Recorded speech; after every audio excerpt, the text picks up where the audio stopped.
the social, political, and cultural implications that a sport like hockey has on a nation and all of its people. And that's the overall goal of this exhibit, helping us to look at race and ethnicity and the power through the lens of hockey. By doing so, it makes us think about the diversity in our community and how we can work to build a more just and inclusive community, where all people are valued for their talents and abilities. It also allows us to build new understandings and fresh perspectives.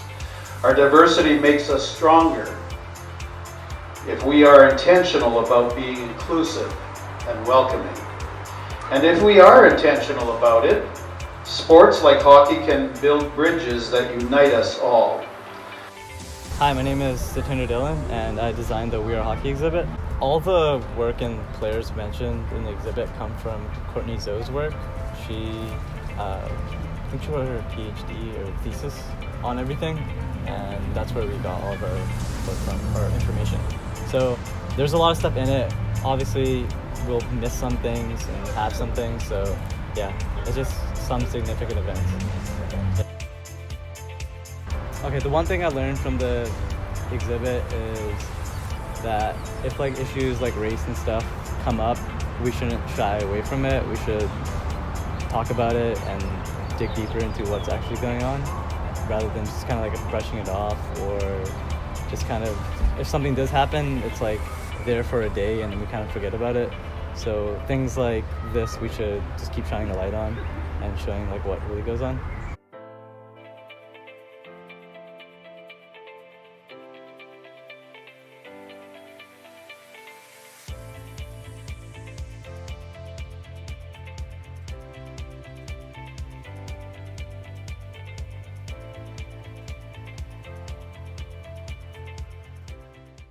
Trying to backhand it out. Keller frees it to Rossignol. Across, scores! Sandu on the power play.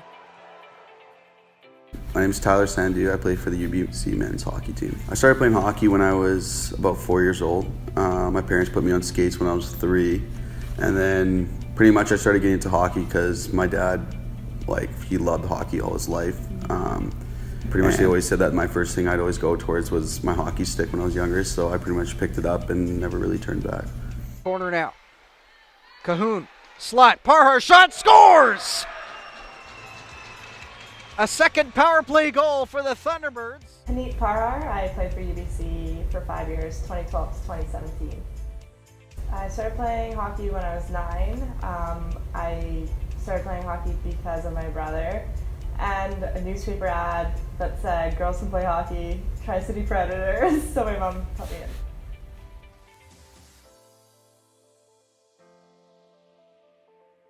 in. No, I've been lucky. I didn't have too many run-ins with people on the ice, but not anything on ice. It happens too quickly, I think, but like when you do big camps and stuff like that, obviously some comments do come up, like I've been called Brown Girl countless of times. Brown Girl was actually my nickname on a team. So stuff like that, I don't call it racism, I just think it's just a poor choice of a nickname. But nothing, I wouldn't say nothing really drastic, or where I've had to reach out to someone or someone higher and say that this isn't right and she should be suspended or whatnot. But a little bit growing up, I remember I was in Pee Wee, so I was about 10 or 11 years old, and that's the first time I ever got a racial remark, because I had a kid on the other team call me the N-word, and I remember I went outside. I was like, "Mom, some guy said something to me today." I didn't know what it meant, and I told her, and she was obviously very upset. So I dealt with some fans calling me the N-word or calling me some brown racial kind of remarks, but I think mostly those came towards my friends who played and who were more traditional, and they heard it a lot more. Big smack down in the corner. Sandu without a stick. Now without a helmet, going after him is Holt. We're going to have a scrap in the corner, and now an extra body. So my one buddy I said I played with in Bantam, he wore a turban under his helmet. I played with him for a year or 2 years or something like that, and he actually had to talk to the league because the league wanted him to have to remove it to play with his helmet on, but obviously it was against what he believed in, and so he kept it on.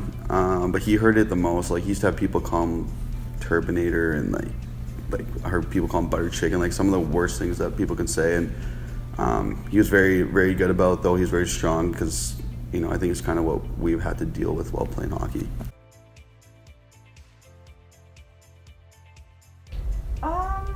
That's a good question. It doesn't, it doesn't. I think people who know me and know that I play hockey, they would say that I'm more Canadian regardless of the fact that I play hockey. But when people who don't know me and they don't know what I'm about and they have no history of my background, when they see me in like a grocery store, they would be like, oh, like they would never expect me to play hockey. And then once they do, they're like, oh, she's pretty Canadian, like she's pretty with it with, like, you know, a Canadian sport, and like she's good at it.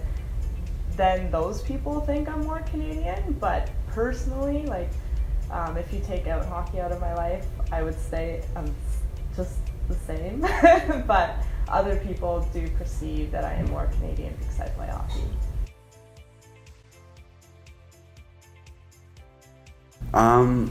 No, actually, I guess, well, there was one, like, I knew a couple of guys who played in junior, the AHL in East Coast, never played in the AHL. One's AJ Baines, and then the other is a guy I've talked to a little bit now is Dampy Brar. But actually, my good buddy that I played junior with a lot, and we got to know each other pretty well, his name's Jujar Kara. He plays in Edmonton now. So he's one that I know that's most recently playing. Kevin Sundar, who plays in Europe. And I think the reason why we all know each other decently well is because there's such a small community of us playing, and there is not many of us who are getting the opportunity to play at this level. So there isn't many that's made the NHL, but it's starting to go towards that.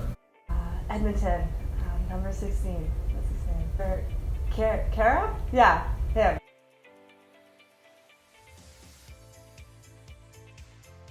Super cool. I think being a part of anything this significant means a lot, and I think for our community to get that recognition is really big for not only myself but like for all the little girls out there who are from different communities, different cultures or background. To see someone succeed and to see someone make it, and into my coaching decision too, is really big, and I hope young girls everywhere see that there is a path to getting there, and you just have to commit to it.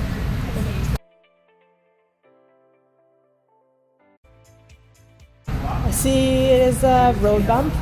I don't see this as the end. I feel like our hockey community and our country will always rebound from anything negative, and we always will come out with something better and something.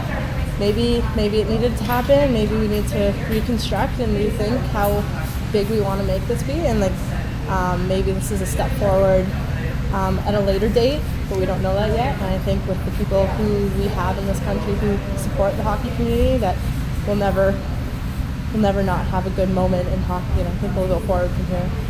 I just started working for a company there called Up and Hockey, and pretty much they're a South Asian-based hockey school, and their job is to reach out to South Asian kids and try to give them guidance that, you know, they can help them as they progress throughout their hockey careers. And I think the biggest thing about that is that they want to do something that they never had growing up.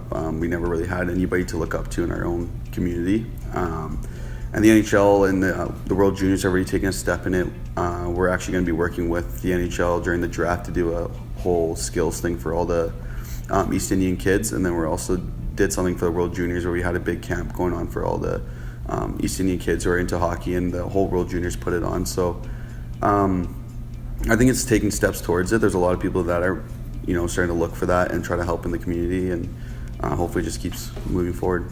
Yeah, so like the Hockey Night Punjabi guys, we know them pretty well just because they actually help this company, and so I've gotten to know some of them decently well, and they're all really good guys. I love this exhibit. It's unbelievable. I've had a chance to walk around a little bit and check out the stories, and that's really the unbelievable part of this, is that we were honored from the Hockey Night Canada Punjabi aspect of being featured in here. There's names that I've read about, like Fred Saskamoose and Haley Wickenheiser, who's somebody who I've been lucky enough to meet and chat with, and she's an innovator of the game when it comes to the women's side of the game, and Willie O'Ree, another person that really opened up the game to people like myself. If he didn't play, we probably aren't in the broadcast industry or playing 20 or 30 years. There's a delay there. So to be even in an exhibit with those people, I don't think we're worthy, but fine. But it's unbelievable, and it just provides so much information and historical knowledge about hockey and how it is everybody's game.